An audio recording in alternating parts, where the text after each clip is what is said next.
At ngayon mga giliw naming tagapakinig, narito na ang pang-apat na kabanata ng ating kwento na pinamagatang Demolition Job sa pakikipagsapalaran ni Kapitan Karyong!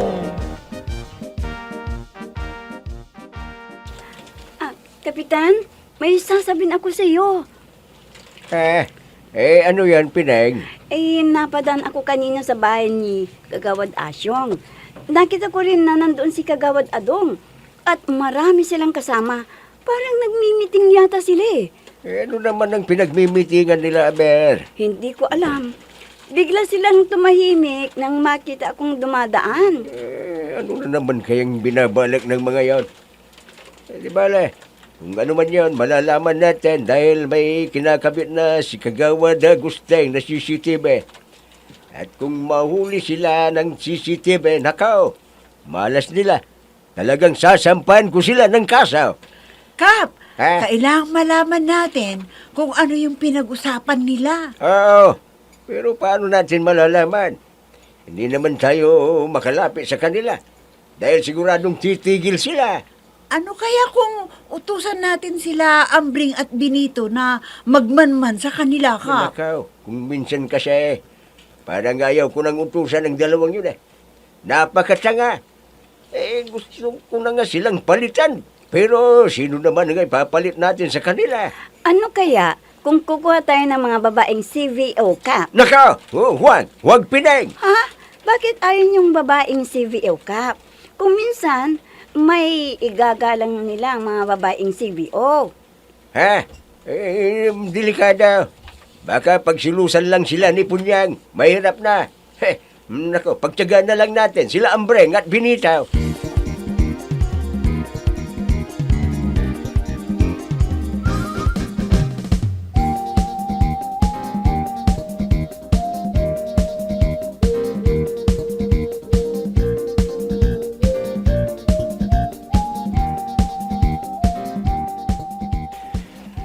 O ano mga kasama, balinaw na ba yung sinabi ko sa inyo? Oo, Kagawad! Magaling mo talagang mag-isip ah! News ka talaga. Genius ka talaga! Ako pa! Kagawad Asyong! Tandaan ninyo, kung may darating na bisita ang barangay, magkalat kayo. Ikalat ninyo ang mga nakuliktang basura. Pakawala ng mga nakataling hayop. Tingnan ko kung hindi mapapahiya ang Karyong na yon. Ipinagmamalaki niya, ang pagkaayos ng basura at pagpapatali niya sa mga alagang hayop. Nagpa-interview pa sa telebisyon at radyo. Pati mga reporter ni Senador Jubino kasama. Nagpa-interview rin kay Prami Domingo. Naiinis ako nang makita ko siya sa TV. Na binanggit niya ang mga pangalan ng mga ibang kagawad, pero ang pangalan namin ni Kagawad Asyong hindi niya binanggit. Hayop talaga yun eh. Bakit hindi niya kami binanggit ni Kagawad Adong? Abay, kasama naman kami sa barangay official. Dati pa akong number 1 kagawad. Ngayon, si Kagawad Adong na. Sobra na ang Karyong ngayon, mga kasama. Masyado na niyang tinatapakan ng pagkatao namin. Kaya panahon na para labanan sila. Diba mga kasama? Oo, Kagawad! Mabuhay si Kagawad Asyong! Mabuhay! Mabuhay din si Kagawad Adong! Mabuhay! Mabuhay! Mabuhay tayo nga lahat! Mabuhay!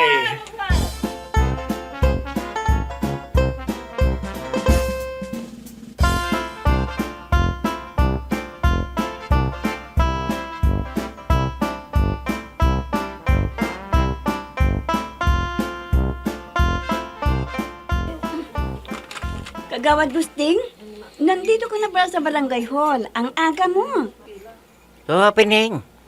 Hihintay ko nang dumating si Kapitan. Bakit? May lakad ba kayo ngayon?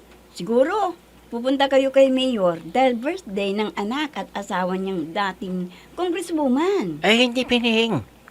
Kasi may bagong problema na naman ang barangay natin eh. Ha? May bagong problema na naman? Ano naman yun, kagawad? Si Lydia na tindera ng tinapa. Nagpunta sa bahay. Inirereklamo niya ang kapitbahay niyang si Melinda. Ha? Anong reklamo ni Lydia, kagawad? Lagi na raw binabaha ang paligid ng bahay niya Ang pinagmumulan daw ng tubig kina Melinda. Di, gawan na lang ng kanal para wala na silang reklamo, kagawad. Ay nako, hindi basta-basta ka nilang gagawin, Pining. Kasi mabaho raw ang dumadaloy na tubig doon. Ha? Dapat malusolusyonan agad pala yan, kagawad. Malapit pa naman ang pagbisita dito ni Senador Idol Divino. Oo nga Kaya hihintayin ko si Kapitan para pag-usapan namin kung saan kukuha ng pondo para maipaayos ang mga kanal dito sa ating barangay. Sige, kagawad. Pag-usapan ka agad yan para malutas din kaagad ang problema. Oo, Pining. Dahil hindi na tumitigil si Kagawad Asyong sa ginagawa niyang demolition job kay Kapitan.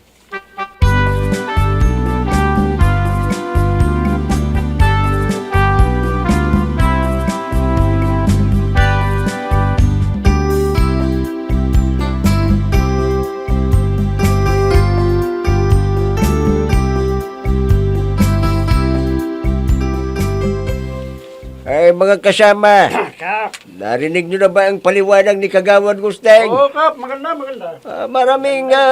Malaking problema nga yung umaagos na tubig sa bahay nila Lydia. Nag-aaway sila ni Melinda. Kaya ipakontrata na natin. Dati naman nag-aaway dyan si Melinda. Oo, may kausap na ako na kontraktor. Gagawin na nila kapag nakapagpalabas na si Pining ng pondo. Eh, Aha! Ha! May proyekto na naman pala kayo? Hindi nyo man lang sinabi sa amin ni Kagawad Adong? nandito na naman ang tarantadong Kagawad. Tarantadong Kagawad yan di ba? Anong sinabi mo, Kagawad Gusteng? Ipapakontrata mo ang proyektong yan? Oo, Kagawad Asyong. Para madaling masolusyonan ang problema sa pagbaha. Ipapakontrata mo para makinabang ka sa komisyon. Alam ko na yan, Kagawad. Kumita na yan. Hindi ako kumukuha ng komisyon ko sa kontraktor, Kagawad Asyong. Malinis ang konsensya ko. Tulad mo. Ganun pala. Ha? Hindi ako papayag na kontraktor ang gagawa ng proyekto na yan. Kung hindi gagawin ng kontraktor, sinong gagawa, ha? Kagawad na siya. May marami tayong kabarangay na pwedeng gumawa niyan. Bakit hindi silang gumawa? Ipakontrata natin, pagawa natin. Di ba? Sige. Tamang sinabi ni Kagawad Asyong. Tignan nyo. Bakit pa napapakontrata nyo pa? Bakit pa? Maliwanag, hindi ba? Na ang iniisip nyo ay yung ibubulsa ninyong pera. Kagawad na siya.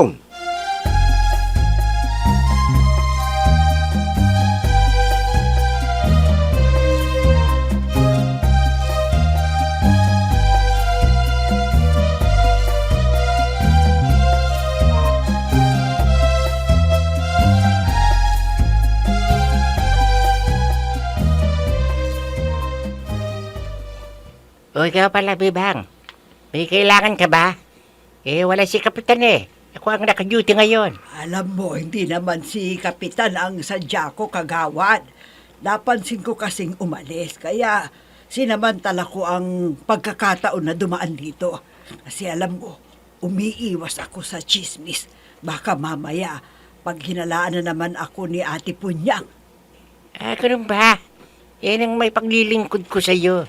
Dumaan ako para iparating lang sa iyo itong narinig kong napag-usapan ng mga kabarangay nating kapanalig ni Kagawad Asyong. Bakit ba? Ano bang narinig mong napag-usapan nila? Ayon sa narinig ko, sila pala ang kukontrata sa proyektong pagpapagawa ng drainage sa tapat ng bahay ni Lydia na asawa ni Joel. Oo, Bibang. Katunayan may kausap na akong kontraktor. Pero biglang dumating itong si Kagawad Asyong At sinabing huwag na raw ipakontrata sa iba. Hindi ang mga kabarangay na raw natin ang kukontrata para kumita naman sila. Ganun ba? Naku, kagawad, delikado. Baka mapunta lang sa wala ang ipopondo ninyo sa proyekto na yan. Bebang!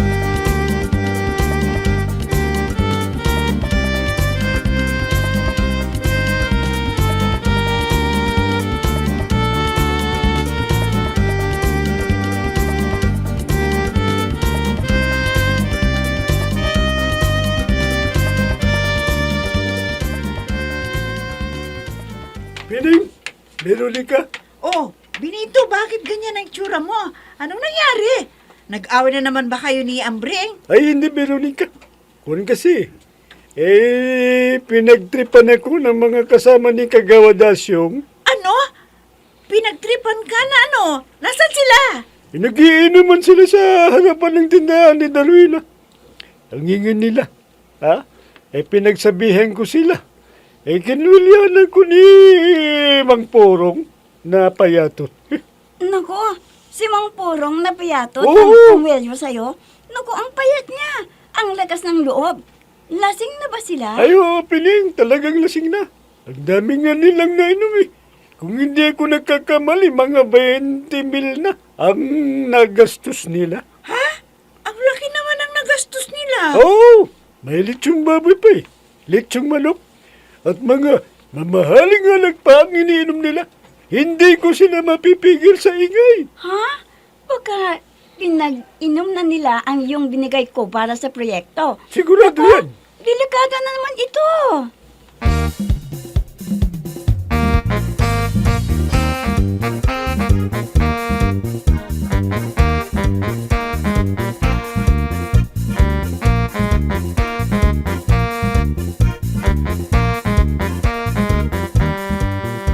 Yan ang problema ko, Melinda.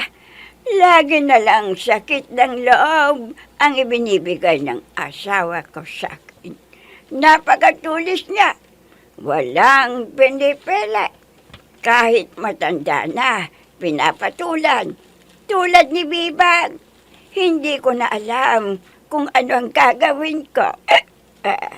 Buti na lang at nandito kang napagsasabihan ko ng problema ko. Kung wala ka, baka nagpagamatay na ako. Ay nako, Aling Punyang. Huwag mong gawin yan.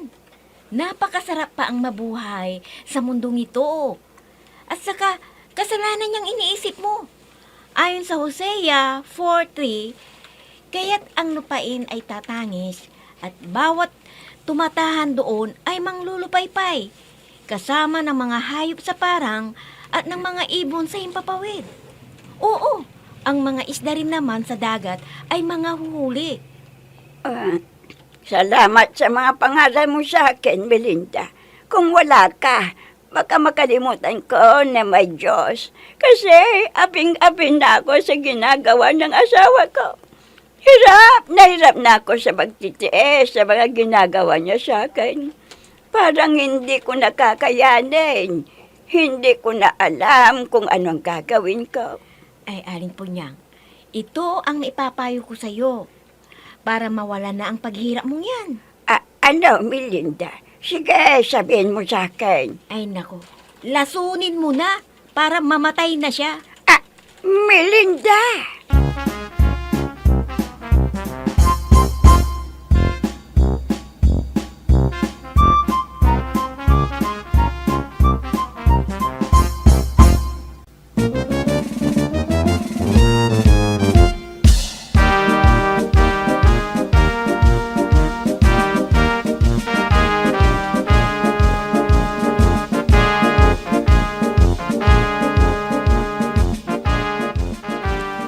Talagang malaking problema yan, Kagawad Gusteng. Baka hindi maumpisa ng proyekto. Magagalit sa atin ang mga tao. Lalo na si Lydia, na asawa ni Jewel. Oo, Kapitan.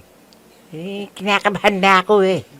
Parang niloko lang tayo nila Kagawad Asyong at Kagawad Anong yan eh. Kailangan makausap natin sila. Ipatawag natin dito sa barangay hall. Oo, Kap. Para matanong kung kailan nila mauumpisa ng proyekto. Kailangang matapos ka agad. Delikado ito.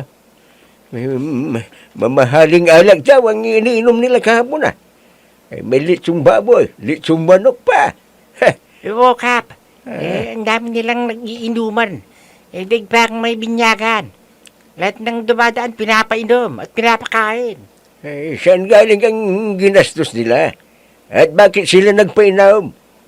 Nako, sigurado, Kap, na ang ginamit nila ay yung binigay nating pondo para sa proyekto. Nako, naluko na. Sige, ipapatawag natin siya para makausap at matanong.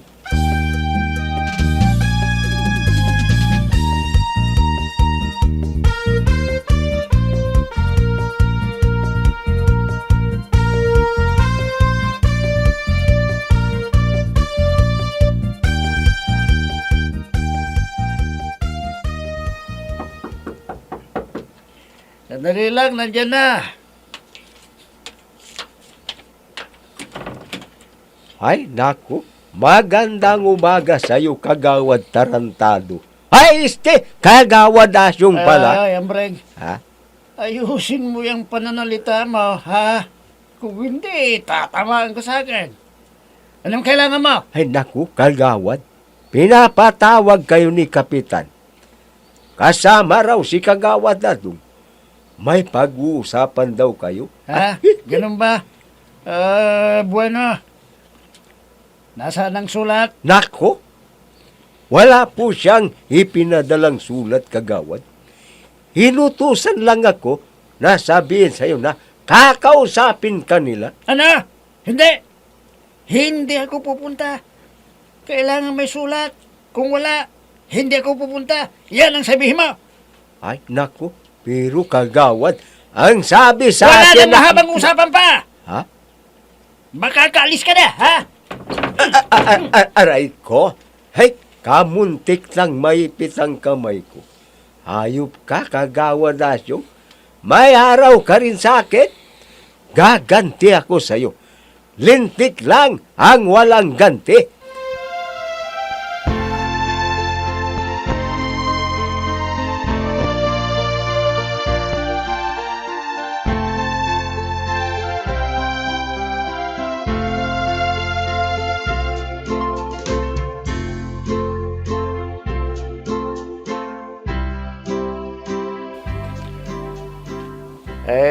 Paring Adong, halika.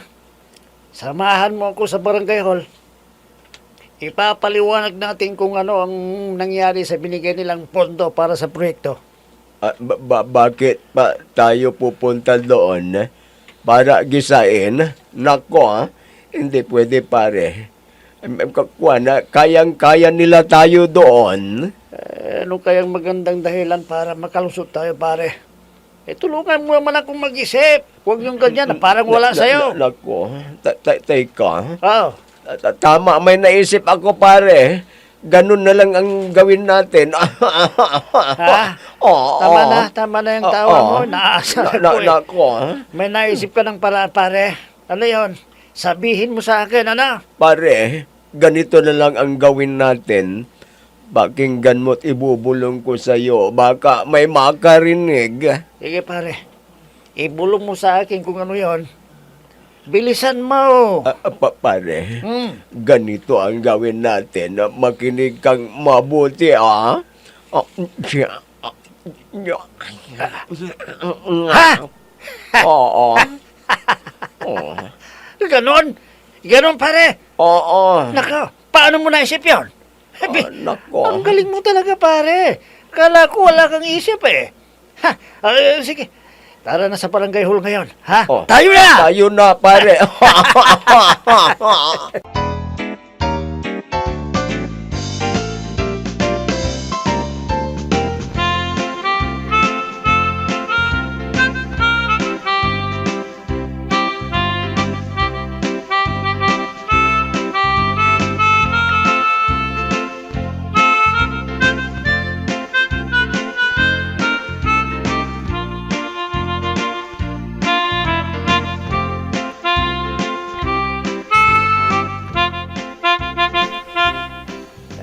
salamat at dumating kayo, Kagawad Asyong, Kagawad Adong.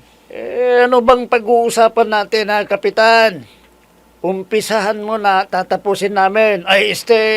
Umpisahan mo na dahil nagmamadali kami ni Paring Adong. Oo ka ba? Nagmamadali kami, kaya sabi mo na kaagad kung ano ang dahilan ng pagpapatawag mo sa amin. Matagal nang naibigay sa inyo ni Pineng ang pundo para sa pagpapayos ng kanal sa tapat ng bahay ni Lydia na asawa ni Joel. Oh. Pero bakit hanggang ngayon wala pang naumpisan? Anong nangyari? Ha? Sagutin ninyo ako! Sandali. Ipapaliwanag namin yan ni Kagawad Adong, Kapitan. Ganito Sige, yan magpaliwanag kayo. Gusto kong malaman kung ano ang dahilan ng pagkakaantala ng proyekto. Kasi ganito yan. Yung mga tao na magtratrabaho sana, abay, nagkatuwaan sila at nawaldas namin yung pera. Ano? Patay. Paano yung proyektong tinanggap mo? Wala na akong kasalanan dyan kung nawaldas nila. Siyempre, nagkatuwa nga yung mga tao Sinubukan din nila na magsaya dahil minsan lang naman nangyari yun sa buhay nila, hindi ba? Di ba, masaya naman sila. Hindi ba, Kagawad Adong? Oo naman, Kapitan. Kailangan na masubukan din nilang magsaya kahit paminsan-minsan, hindi ba? Kung tuos-tuoso kulang pa nga yun baka gusto ninyong dagdagan ka para lalo silang matuwa. Mapapatay ko na kayong dalawa. Mapapatay ko na kayo sa araw na ito!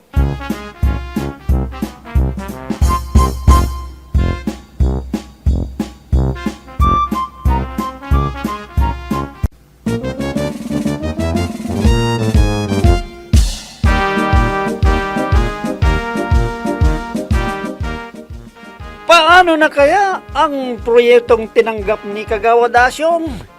Mga mahal naming tagapakinig, abangan ang susunod na kabanata ng ating kwento na pinamagatang Demolition Job sa pakikipagsapalaran ni Kapitan Karyong!